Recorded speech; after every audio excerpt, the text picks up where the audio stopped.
Good morning. How's everybody today? Welcome to my Pearls of Wisdom. I'm up early doing my morning exercise. Came off of a really good weekend. So I'm in a really good spirit right now. So this is chapter 3 of my adoption journey story. If you remember last, I met my father, and things did not go according to plan, in my mind at least. But people say everything happens for a reason, so maybe how it went with him was exactly how it was supposed to be.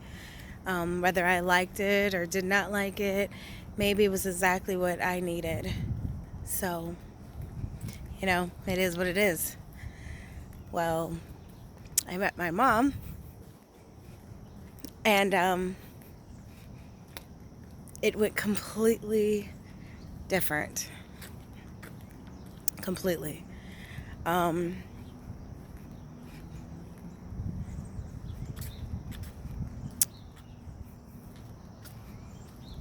Oh God. I have a lot of emotions about this because for some reason, whatever the reason, meeting parents when you're adopted, I feel like it's such a bigger moment when you meet your biological mom over your biological dad. I don't know why. I don't know how to explain it. It just is what it is. It's just different, and it's more emotional. It's definitely in my mind because she's the one that actually ultimately made the decision to give me up, because I came out of her body. She baked me for 9 months and would be the first person to see me when I came out. And out of the two people in the party, between mom and dad, I feel like moms go through the most emotional struggle with it. I feel like mothers have the harder choice in the matter because we bond with our babies way before they're born. We bond with our children before we even get to see what they look like. To feel them move inside of us and to feel that life that we created and we are taking care of every day. We eat, breathe, and sleep for this child before we even know who they are. So I think it's always going to be a more intense moment to meet your mother over your father.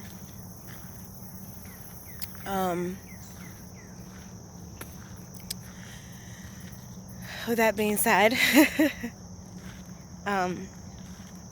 we met at a restaurant after the debacle of the whole father incident where we were at a home.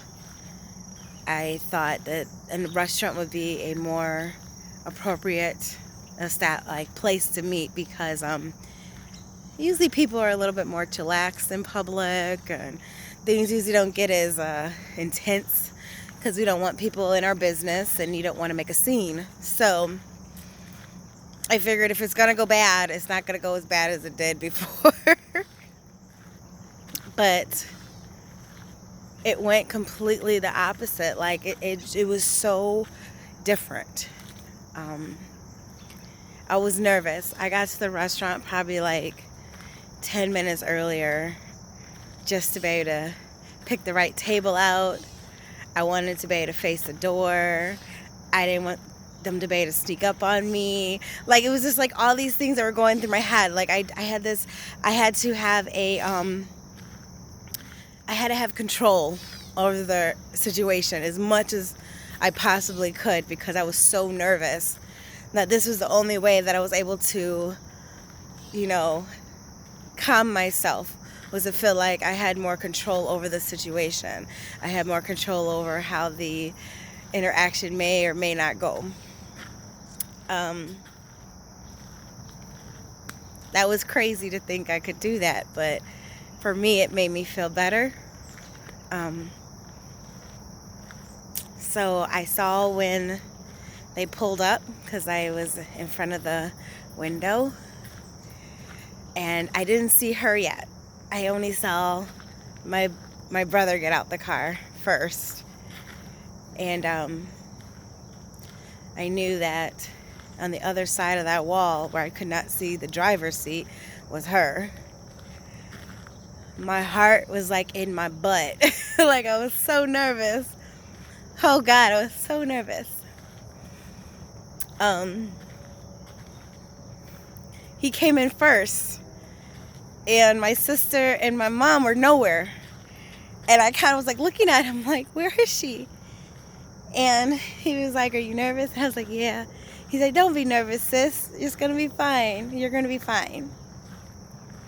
And I said, okay. That actually did make me feel better. It felt like it took them forever to get inside the restaurant. I actually stood up and I stayed standing until they came, because I knew as soon as I saw her, I was going to want to give her a hug. I did not know why, but I knew I was going to want to. So I didn't want to have the extra seconds of having to even get out of my seat. I wanted to be already up and prepared. And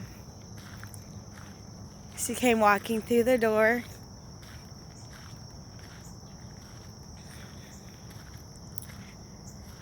And she's pretty. She's beautiful. She has like a short little haircut. She's not very tall, but she's not as short as me. She's a little bit taller. And she came up to me and she hugged me. We hugged.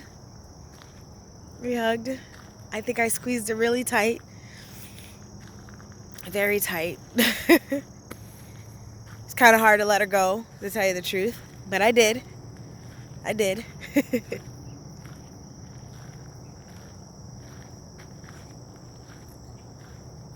And then I hugged, for of course, my brother and sister who came along as well. Thank you for that, by the way, for coming. That made it so much easier, actually. It kind of was a little buffer, so it was really nice to have them there. I met them the night previous, that Friday, and we all hung out and drank a little bit and kicked back a little bit and got to know each other. So it made the next day very nice because I felt like I already kind of knew them a little bit. So it was nice.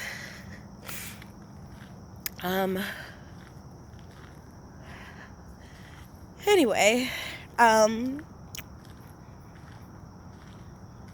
we sat and we ordered food, and that was kind of cool to see, like, the first interaction of how she ordered her food, what she liked to eat. Like, it was just, I kept staring at her. I don't know if she noticed it, but I did. Gosh, she was so nice. She's quiet. Much different from my dad. She's not a talker. She's very humble. She asked me questions. She allowed me to talk. I almost felt like I was talking too much because I didn't get it word in edgewise before. So now it was like, oh wow. I so appreciated it because I needed to do that because once again I waited so long to meet her. that I had so much to say. Things I didn't even think that I was going to say, I wanted to say, you know? And in my mind, I'm thinking like, what's important, what's not important, what's irrelevant, what's relevant. It's like so many thoughts were going through my head at the same time. At the same time, I'm looking at her and I'm like,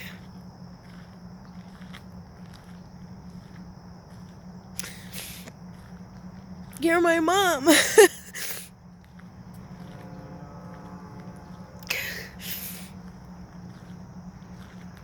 God, you don't think it's that important? Because I had such a great life. I had a mom and dad that loved me, took care of me, provided everything I needed. And I had brothers that were big brothers that took care of their little sister. They would fight the world for me. And here I am sitting in front of this stranger. And it's important to me for her to love me, to want me, and to have missed me as much as I missed her. It's a weird feeling because it comes out of nowhere. You don't even realize you have it in you until it just happens, you know? Because I went in here feeling like, oh, I'm just going to meet this woman and I'm just going to get the information I need. I'm going to ask her why you gave me up, and it's going to be that as that. You don't anticipate the emotional backlash that comes from doing this. I don't know if I'm the only one that felt this way before. I can't imagine it being like that. But I don't know. I haven't talked to everybody in the world who's ever done this. But I was not prepared for that emotional struggle. I was not prepared. It was almost like someone gut punched me and I couldn't breathe because I didn't expect to feel this way. I didn't expect to care as much as I did, if that makes sense. But anyway, back to the dinner, or the lunch. It went really well. I brought some pictures for her to see. That was a trip. There's a lot of pictures of me as a little girl that reminded her of Sandy, my younger sister. Like, we had like the same bangs and the same silly smile. You know how your parents send you to school for picture day, and you're all cute when you leave the house, and by the time picture day or the pictures come, you're a hot mess. Yeah. So that was kind of cool for her to see that. I showed her pictures of my parents, pictures of my siblings. She said I had a beautiful family, which I do. I have an awesome family. And that went so great that we decided to go back to the house because she wanted to introduce me to her spouse. So I was like, okay, you know, I am so down for this. We went back to her house. She has a cute little house. It was actually the childhood house that my siblings grew up in. So that was kind of cool to see like where they grew up. We got into the door and I met her wife, and she is this cute little woman who is just cute as a button. I can't even describe her. She's small. She's smaller. She's short. And cute little pixie haircut. I love it. And she was just so like smiles. Like she was just like, hi. And I was like, and she was like, get over here and give me a hug. And I was like, okay. I'm a hugger, so I was down. And gave her a huge hug. And we sat down and we just started to talk. She went and got some pictures for me to look at. And I flipped through a whole photo album of pictures of her and the kids when they were young. And that was kind of awesome to see my brothers and sisters when they were younger. Really cool. And then it kind of got to like the moment of truth hour. Because I knew one of the main things I wanted to ask of her was, why did you give me up? And it was a very normal answer. They weren't ready at that time of their life. They weren't prepared to have more children, and it was just as simple as that. They were young, and they wanted me to have a better opportunity to be able to have those, things that they didn't feel at the time that they could provide when they've already had children to provide for. It was just simple. It was no dramatic story. There was no, drop the mic moment. It was really simple, and I respect that. I respect the reason behind it. I respect the fact that she wanted her children to be able to have the best that she could possibly provide, even if it wasn't for her to provide it. I respect it. And it made me feel good, because right then I knew you loved me before you knew me too, because you cared enough to do a hard thing, probably the hardest thing to do as a mom, to make sure that I had a better life. You didn't leave me at a doorstep. You didn't leave me in the middle of an alley. You didn't give me to the firehouse. You took the time to find parents for me. Yeah, they looked for the people that they wanted in my life. They sat down, and I found out that moment that my mom actually wanted an open adoption. She actually wanted to be able to stay in contact with me, and both parties did not agree on that. I found out that both parties actually need to sign away the rights, and they were explained how it worked, and they were explained how the situation could go down in different scenarios. Unfortunately, I heard a different story from my father, and I'm so glad I was able to hear my mom's truth and hear her side, because I always was taught that there's always three sides to a story. There's his, hers, and the truth. And I might never know the exact truth, the exact way it went. Shoot, it was 37 years ago. You might not even remember all the details by now. But I feel good knowing that they cared enough to know or want to know who I was going with. So they picked parents that kind of were in similar, backgrounds. They picked parents that they felt like were educated. This made me feel so good, because I felt very loved at that moment, because it didn't have to go that way. I could have, like I said, been left at a doorstep and forgotten about and never seen again, and who cares? That's not what happened. I was healthy. I was a fatty. I was a fat little chunky baby. So I don't know what mom was eating, but she was eating good, because I was a chunky monkey. Talk about cheeks for days. So I'm happy to know that she got really good health care while she was pregnant with me. I found out my name. I pronounce this word wrong all the time. It's a mouthful. But I asked her what my birth name was, because my parents always kind of remembered it, but they can never remember exactly how it was said. So my name is actually an emotion. She named me Melancholy. I think I said that right. Basically, when I looked it up, because I've always known kind of what it meant, but I never looked up the true definition. It means sadness, but it means mostly sadness from a loss. To have a loss of something and to be depressed. And she said, honestly, I named you that because that's how I felt.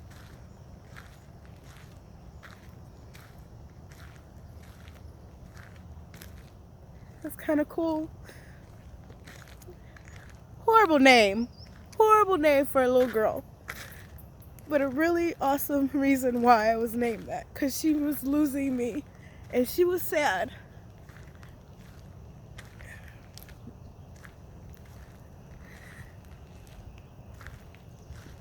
Yes. Yeah.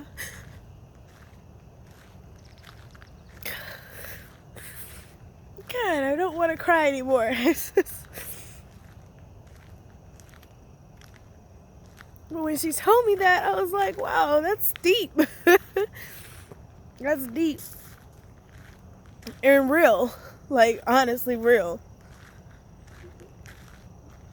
Of course, when my mom and dad adopted me, they did change my name.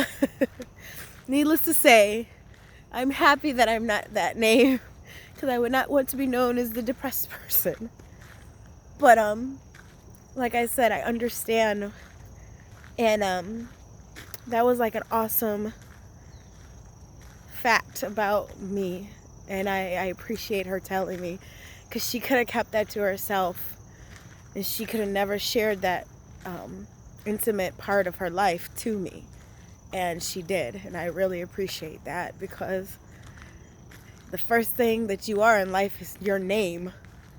The first thing you are in life that shows you an identity is your name.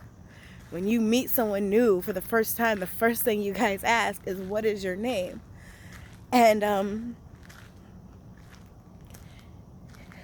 whether my name be something that means sad, depressed, it's a strong name. I cannot take that away. That's a strong name. It has meaning behind it. It's not just Barb or Susan. It's a strong name. So thank you. I think that name actually gave me a very strong backbone before you even knew it was going to happen.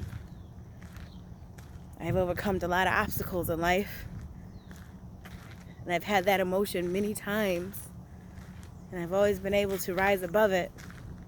So I believe that had a lot to do with it now, even though I never knew exactly what it was. So thank you.